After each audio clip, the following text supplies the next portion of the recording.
Čaute, ja som Noro z CodeUpu a dneska sa nachádzame v hlavnej metropole východného Slovenska, tyčne vedia, sú to Košice. A máme pre ľudí nachystané ďalšie otázky, tak sa poďte s nami pozrieť, že ako na ne budú odpovedať.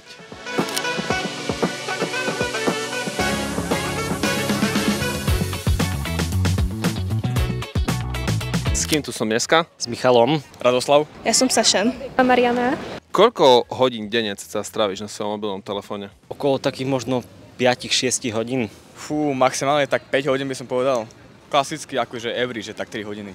Tak snažím sa to nejak redukovať, aby to bolo čo najmenej, ale tak možno nejak 3-4 maximálne hodinky za deň. Priemere okolo 4 hodín, plus minus. Hovorí ti niečo skrátka AI? Áno. Ak sa nemýlim, tak to znamená vlastne umelá inteligencia. Áno, artificial intelligence, keď sa nemýlim. A to je vlastne umelá inteligencia po slovensky. Tak to je vlastne umelá inteligencia. Umelá inteligencia. Okay. A na čo najčastejšie využívaš umelú inteligenciu? Ako študent najčastejšie popri štúdiu na zisťovanie si aj informácií. Je to také jednoduché vlastne získavanie, netreba nič vyhľadávať na žiadnych stránkach. Momentálne je to škola, keď začala škola, ale cez prázdniny to bolo také, že plánovanie aktivít v meste s kamošmi alebo s hocikým, s rodinou. Tak najmä v škole na nejaké školské účely, napríklad na vyhľadávanie informácií alebo pomoc pri nejakej práci.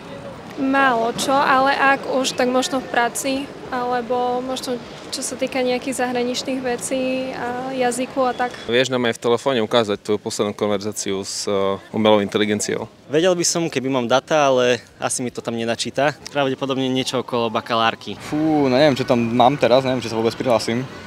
Momentálne tam mám počet bodov v autoškole. Koľko som potreboval, aby som prešiel. A prešiel si? Prešiel som napríklad.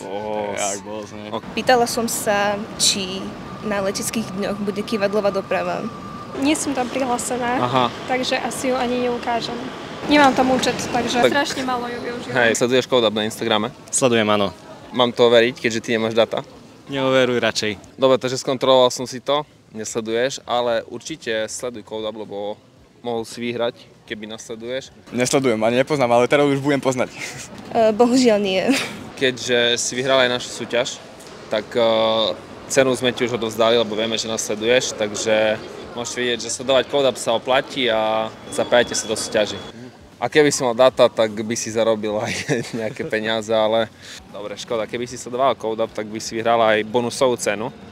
Ale keďže si ukázal aspoň tú poslednú konverzáciu, tak aspoň desík. Čo? Desík, akože... Desík? Vieš čo desík? Neviem, čo je desík, dá sa. Z východu si nevieš, čo je desík.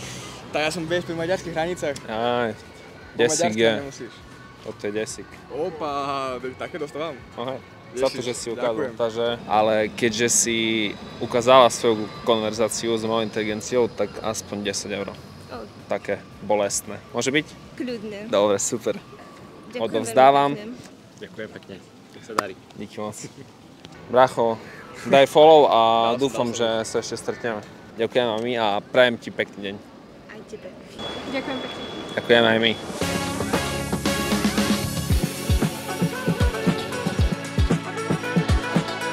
Dneska sme boli v Košiciach, kde sme sa ľudí pýtali niečo o umelej inteligencii a koľko hodín sa trávia na svojich mobilných telefónoch.